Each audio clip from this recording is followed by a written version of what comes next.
This is the EdExcel A-Level Maths Paper 3 from the June 2023 series, and in this paper we will be taking a look at the statistics section. Question number 1. The Venn diagram, where P and Q are probabilities, shows the three events A, B and C and their associated probabilities.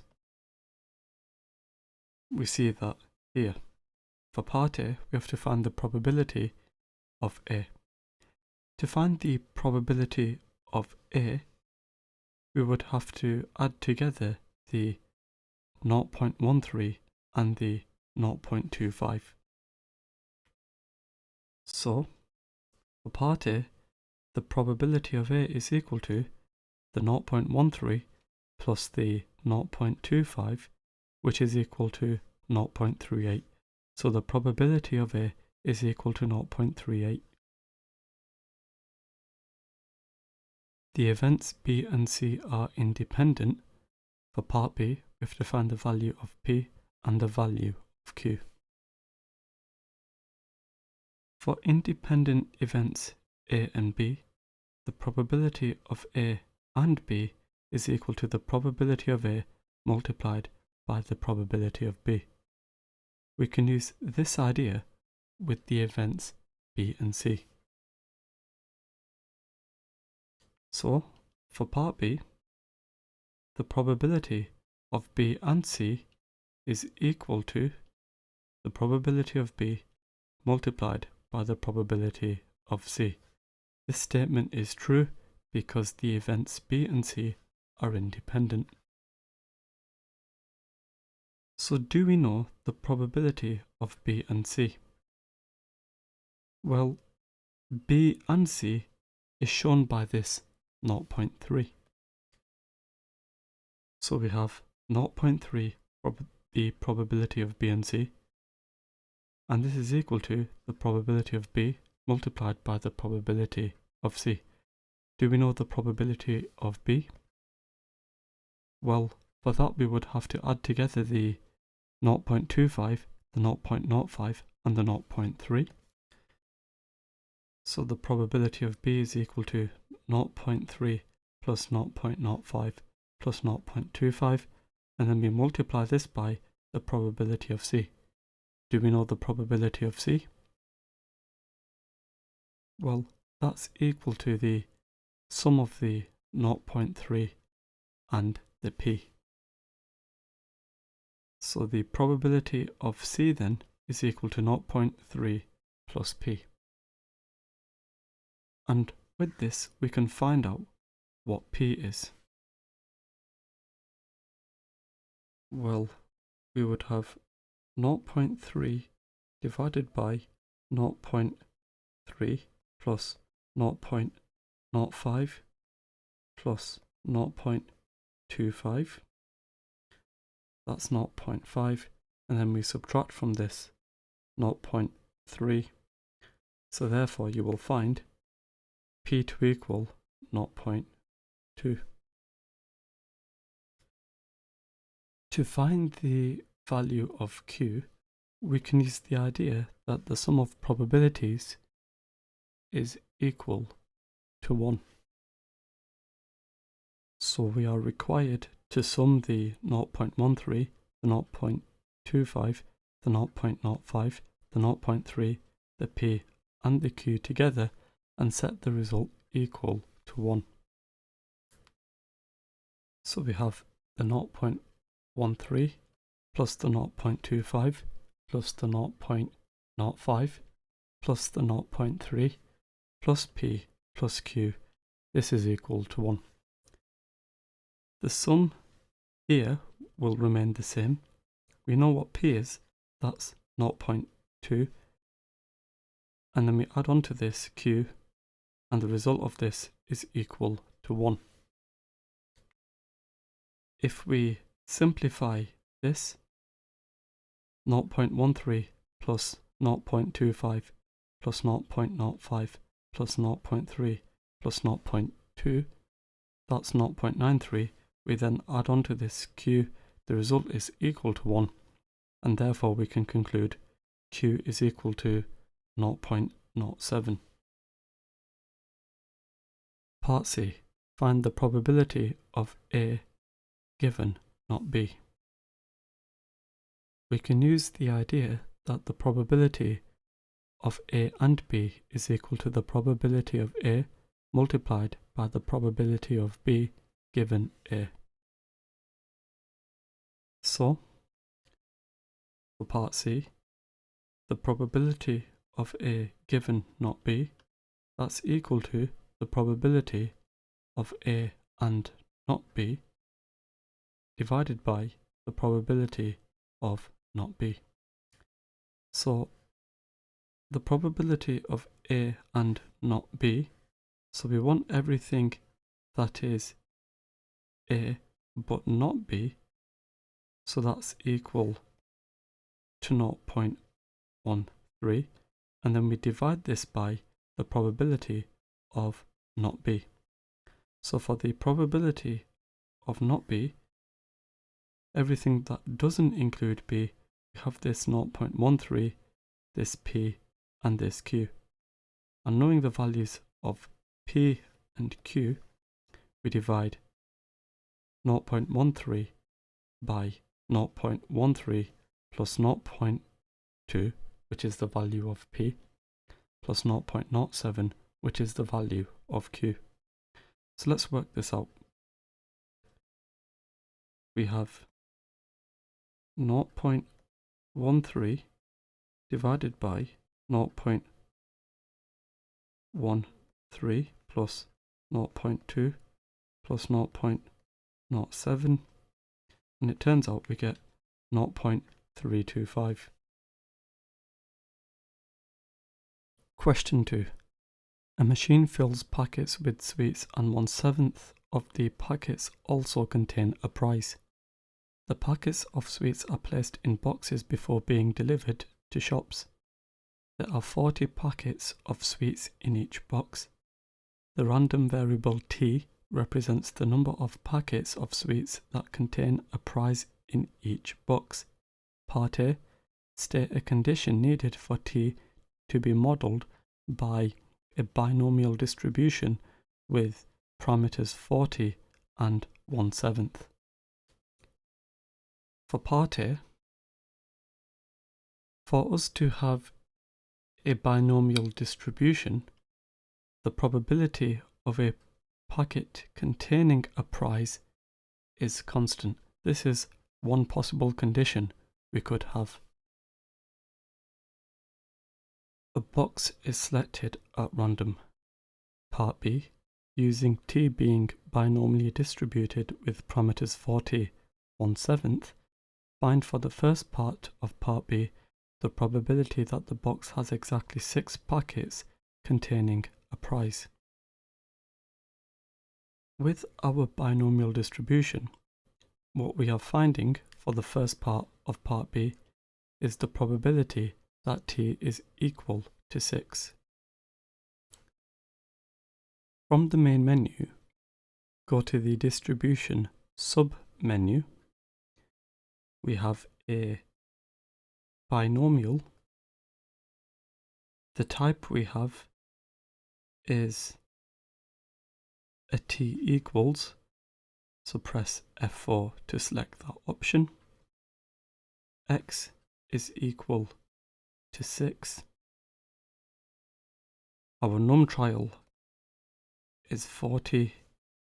Our probability is 1/7. And if we execute this, you will find the probability that t is equal to 6 is equal to 0.1727, etc.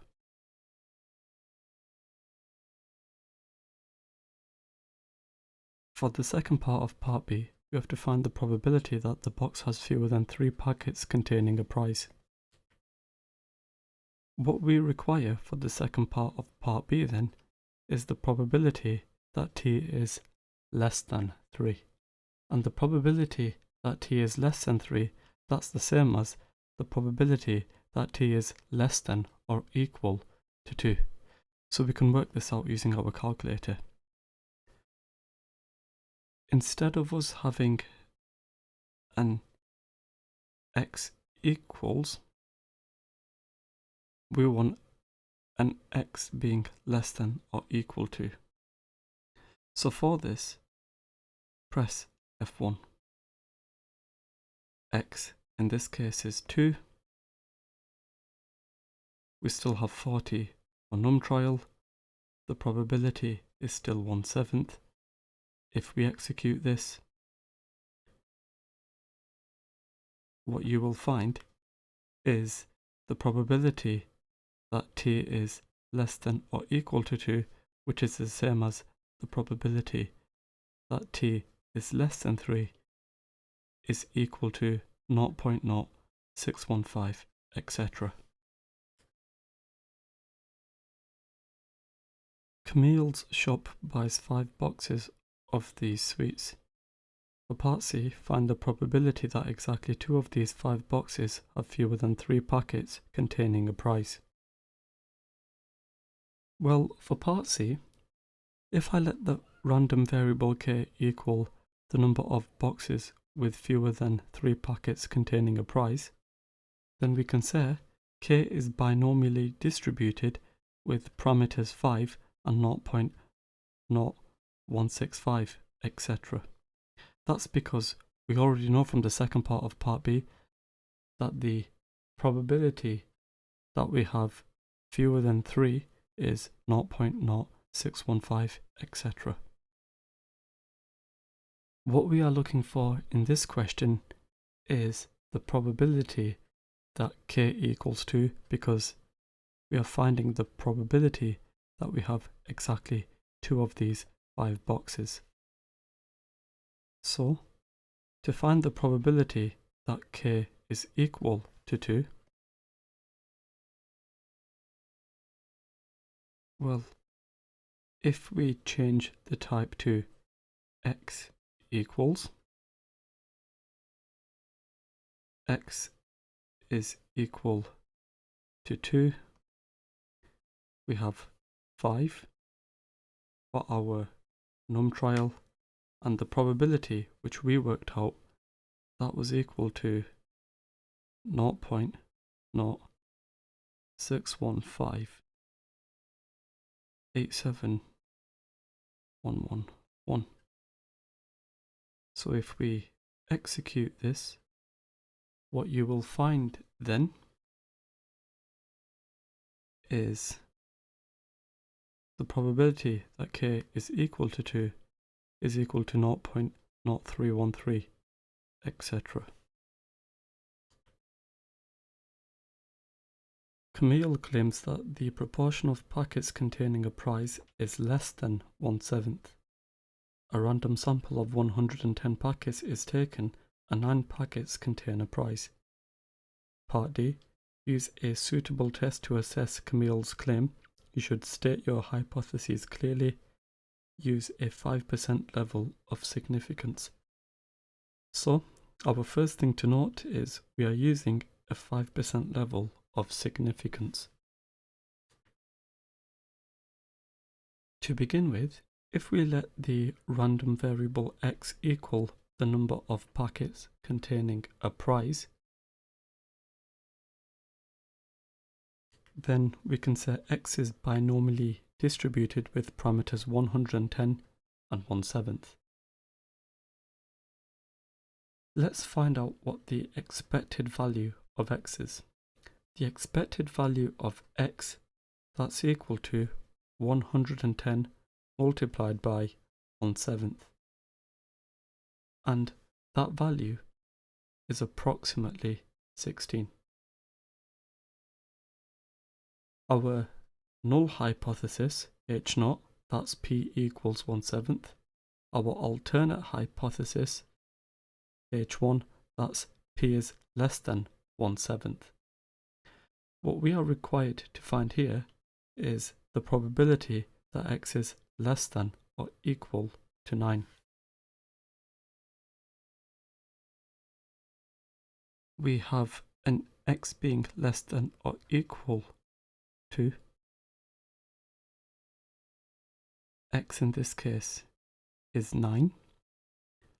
Our num trial is 110 and our probability is 1/7. So if we work out the probability that x is less than or equal to 9, we get a value of 0.0382, etc. What we now need to do is compare this with our significance level. This 0.0382, etc.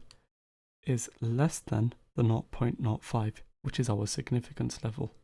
And because of that, we would have to reject H0, and concluding, we see that there is evidence to support Camille's claim. Question 3. Ben is studying the daily total rainfall x millimeters in Leeming for 1987. He used all the data from the large dataset and summarized the information in the following table. That's what we see here. Part A, explain how the data will need to be cleaned before Ben can start to calculate statistics such as the mean and standard deviation. For part A, we can replace the trace values with a numerical value between 0 and 0.05. For example, we can replace the trace values with 0.025. Using all 184 of these values, Ben estimates the sum of the x's is equal to 390 and the sum of the x squares is equal to 4,336. For part B, calculate estimates for the first part, the mean daily total rainfall. For the first part of part B, the mean is equal to the sum of the x's divided by n. So we have the sum of the x's, 390, we divide this by n, which is 184, and if we work out what this is equal to, 390 divided by 184 is equal to 2.119, etc. We now have to calculate an estimate for the standard deviation of the daily total rainfall. The standard deviation is given by the square root of the sum of the x squareds divided by n subtract x squared. So, for the second part of part B, to calculate the standard deviation, we have the formula just stated. So, we have the square root of 4,336 divided by 184, and then we subtract from this 2.119, etc. squared. So, we have the square root of 4,336 divided by 184, subtract this mean squared. It turns out we get a standard deviation of 4.367, etc. Ben suggests using the statistic calculated in the first part of part B to estimate the annual mean daily total rainfall in Leeming for 1987. Part C, using your knowledge of the large dataset, for the first part of part C, give a reason why these data would not be suitable. Well, he wants to find an estimate for the annual mean daily total rainfall. If we go to the large dataset, you can see data is in between May and October. that doesn't cover the full year.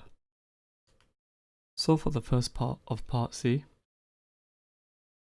the data only covers May to October, so it's not a suitable sample.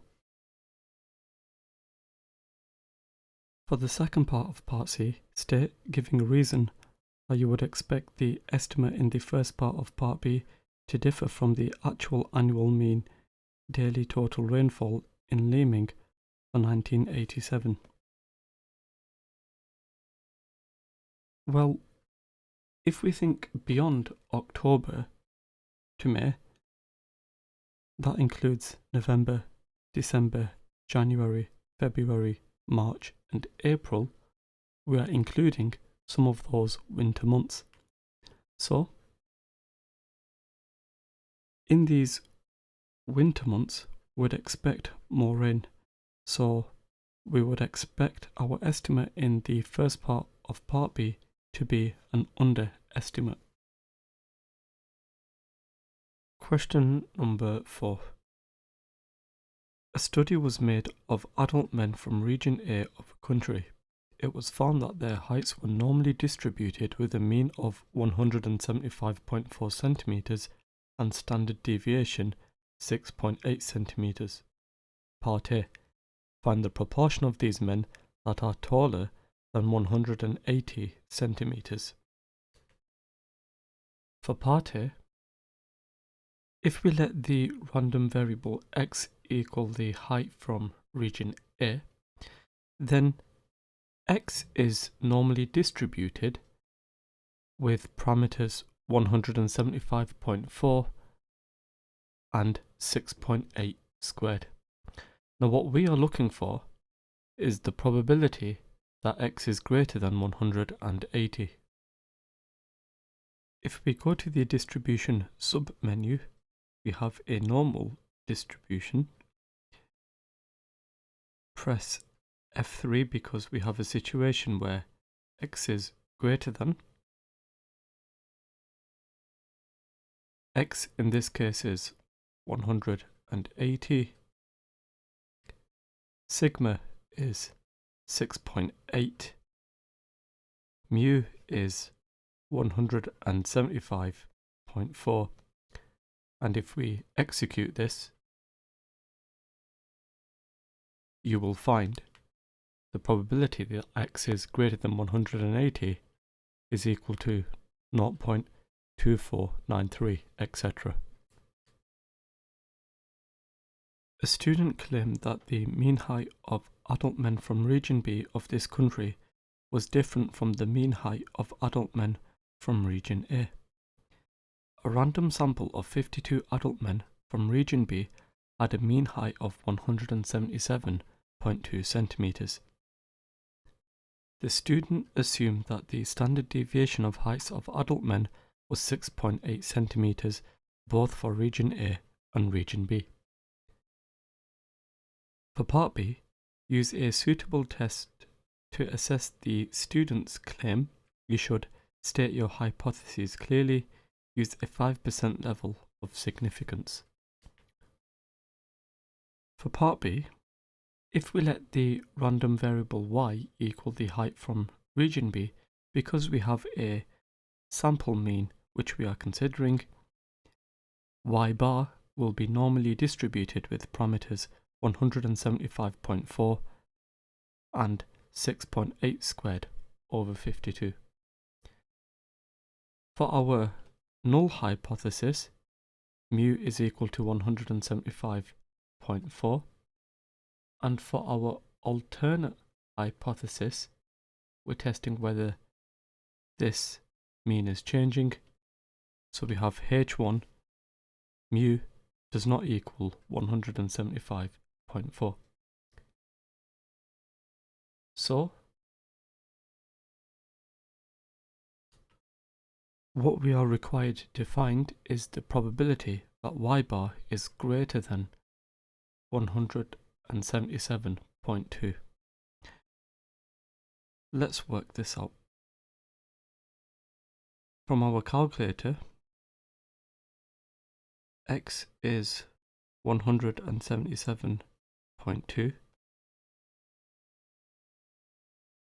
sigma is 6.8 divided by the square root of 52. Mu is 175.4. So if we work out what this is equal to,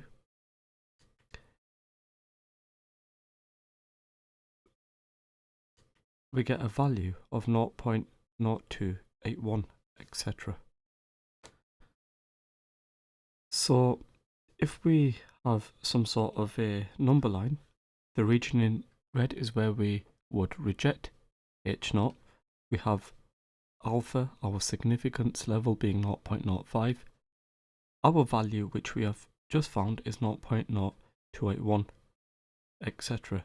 It's in the region shown in blue, and because it's in the region shown in blue, we do not reject H0, which means there is insufficient evidence to support the student's claim.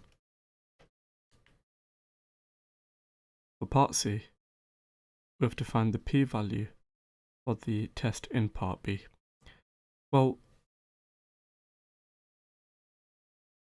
because we had mu not equaling 175.4, essentially we have a two-tailed test. So what we need to do is find the actual level of significance. So for part C, the value of p we require, that's equal to 2 multiplied by this 0.0281, etc. So if we work this out, we have 2 multiplied by 0.0281 4257643. It turns out we get 0.05628, etc. Question number 5. Tissam is playing a game. She uses a ball, a cup and a spinner. The random variable x represents the number the spinner lands on when it is spun. The probability distribution of x is given in the following table. We have when x equals 20, the probability that x equals 20 is A. When x equals 50, the probability that x equals 50 is B. When x equals 80, the probability that x equals 80 is C. When x equals 100, the probability that x equals 100 is D.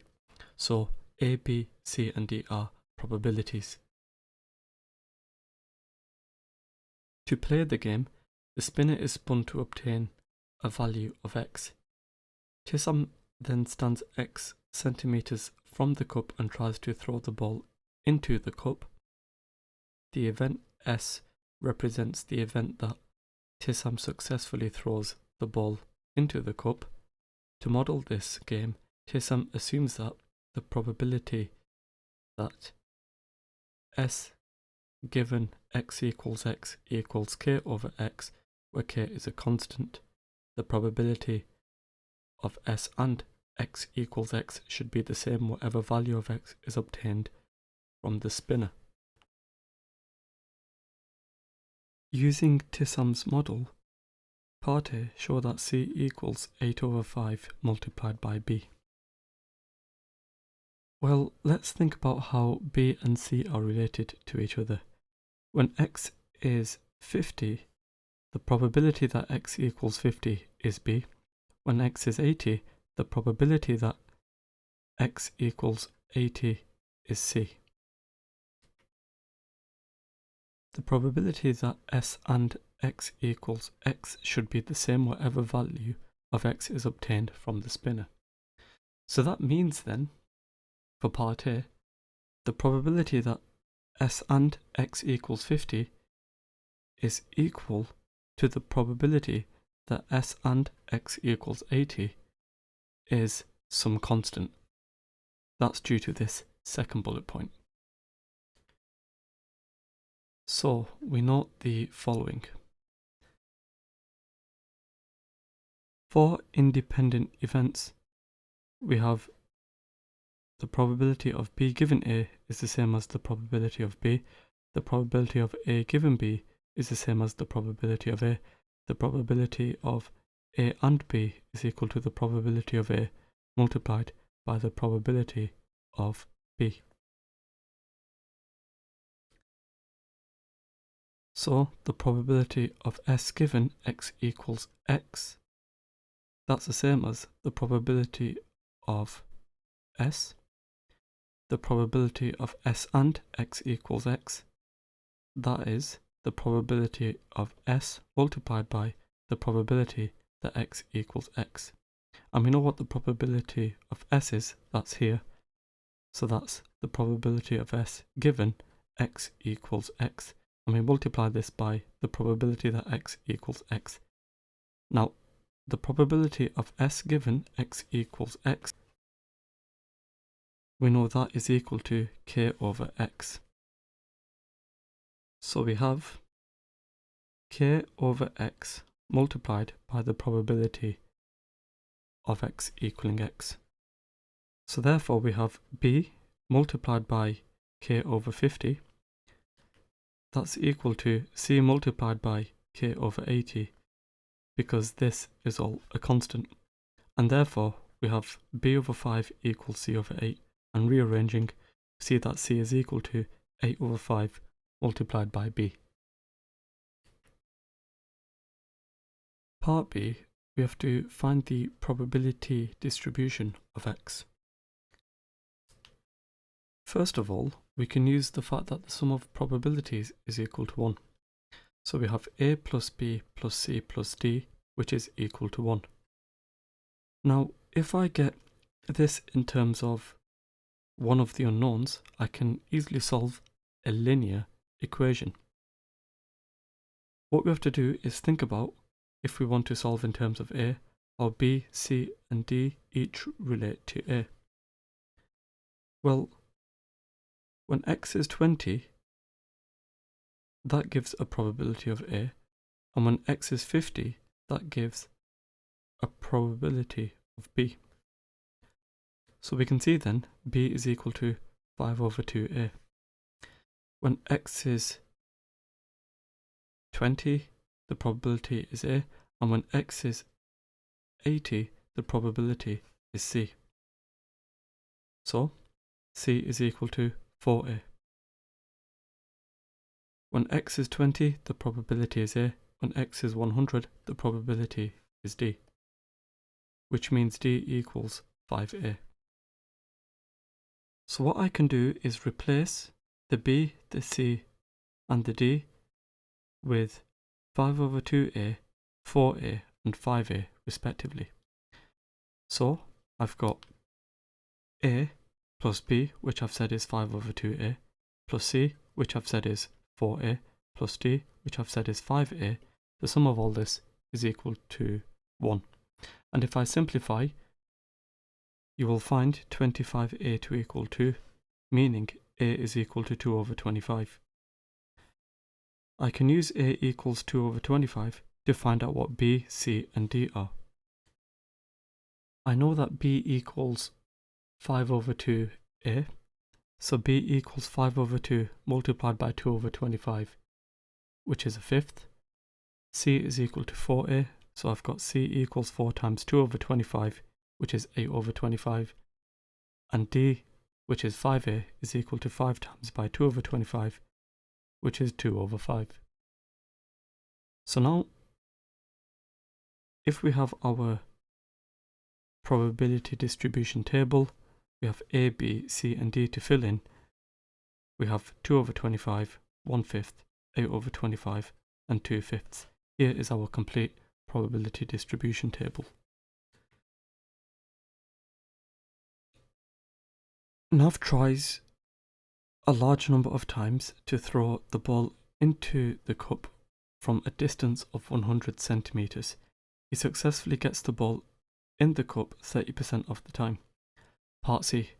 State, giving a reason, why Tissam's model of this game is not suitable to describe Nav playing the game for all values of x.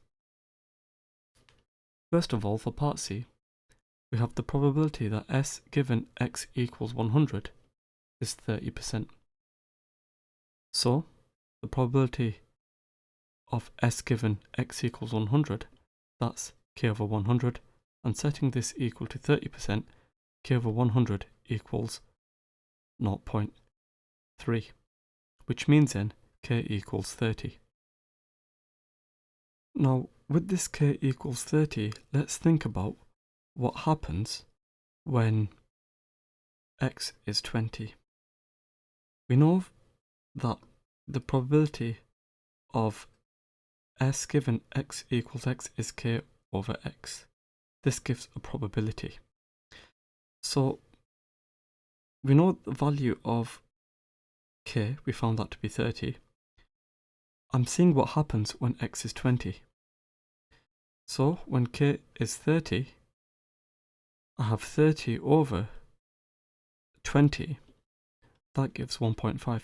And this 1.5 is a probability. And this probability is greater than 1. So for a distance of 20 centimeters, this would give a probability of greater than 1, which is impossible. Question 6. A medical researcher is studying the number of hours T a patient stays in hospital following a particular operation. The histogram on the page opposite summarizes the results for a random sample of 90 patients. Part A used the histogram to estimate the probability that T is in between 10 and 30. What we can do to begin with is find out the proportion between 10 and 30. And the way we can do that is to use the area of a rectangle. So we've got this bit in red, this bit in blue, this bit in green, and this bit in grey. This will give us the proportion between 10 and 30. So we've got 2 times 4.2 being added to 4 times by 4 being added to 4 times 3.5 being added to 10.1. And working this out, we get 48.4. So we have 48.4 people between 10 and 30, which means then the probability that T will be in between 10 and 30, we have 48.4 being divided by 90, and working this out we get 0.5377, etc. For these 90 patients, the time spent in hospital following the operation had a mean of 14.9 hours, a standard deviation of 9.3 hours. Thomas suggests that T can be modelled by a normal distribution with parameters 14.9 and 9.3 squared. With reference to the histogram, state giving a reason whether or not Tom's model could be suitable. What we have to do is think about the shape of our histogram. And essentially, it's not suitable because a normal distribution is symmetrical and the histogram is not symmetrical. Zhang suggests that the frequency polygon based on this histogram could be modelled by a curve with equation y equals kx e to the negative x, where x is in between 0 and 4, x is measured in tens of hours and k is a constant. We have to use algebraic integration to show that the integral of x e to the negative x with respect to x with limits 0 to n is equal to 1 subtract n plus 1 multiplied by e to the negative n. So for part C, we've got u which is equal to x, u dash then which is equal to 1, v dash which is equal to e to the negative x, and v which is equal to negative e to the negative x. So now to work out the integral of x e to the negative x with respect to x, that's equal to uv, so we have x multiplied by negative e to the negative x, subtract the integral of v u dash, so we have 1 multiplied by negative e to the negative x, and we're integrating with respect to x. Now here we have negative x e to the negative x, and the negative multiplied by the negative gives positive 1. So we add on the integral of e to the negative x with respect to x. So we have negative x e to the negative x plus the integral of e to the negative x with respect to x. And integrating e to the negative x, we end up with negative e to the negative x. Which means then, if I substitute in my limits from 0 to n, we have this result, which needs to be evaluated between 0 and n. So, substituting n for my upper limit, I end up with negative n e to the negative n, subtract e to the negative n, and if I substitute in 0, well, this term will become 0, and we're subtracting negative e to the 0, so essentially we will be adding 1. And if I simplify, I end up with 1 subtract n plus 1 multiplied by e to the negative n, and that's what I wanted to show. Part D, show that for Zhang's model, k equals 99 to the nearest integer. So clearly, we would have to use the answer to part C in conjunction with y equals kx e to the negative x. So for part D, the area under the frequency polygon is 90.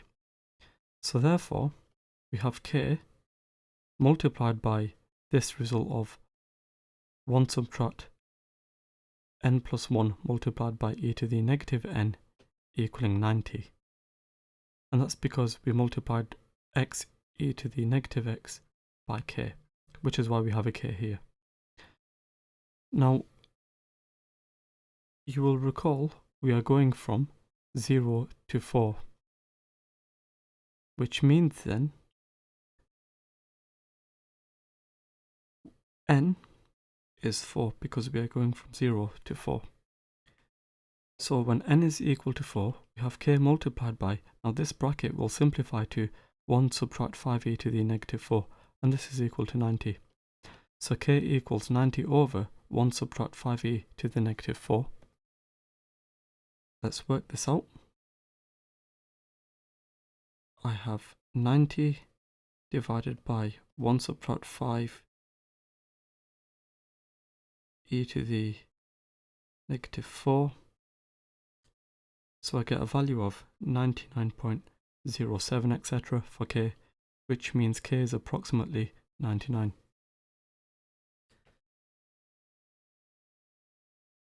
We have to estimate the probability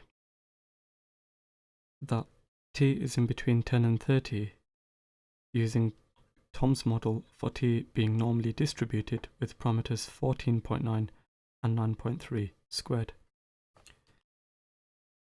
We know that t is normally distributed with parameters 14.9 and 9.3 squared.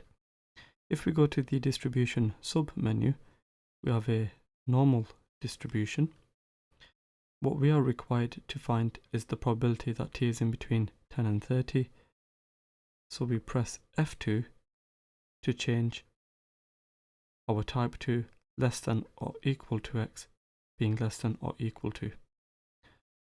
Our lower limit is 10, our upper limit is 30, sigma is 9.3, mu is 14.9, and if we work this out,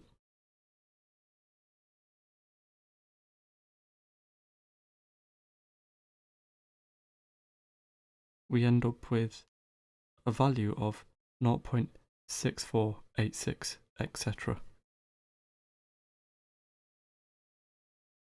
For the second part of part A, we have to estimate the probability that t is in between 10 and 30 using Zhang's curve with equation y equals 99x e to the negative x and the answer to part C.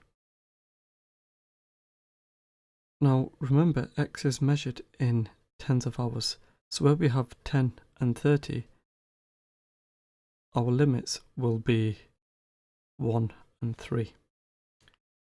So for the second part of part E, the number of patients, that's equal to the integral of 99x e to the negative x with respect to x in between 1 and 3.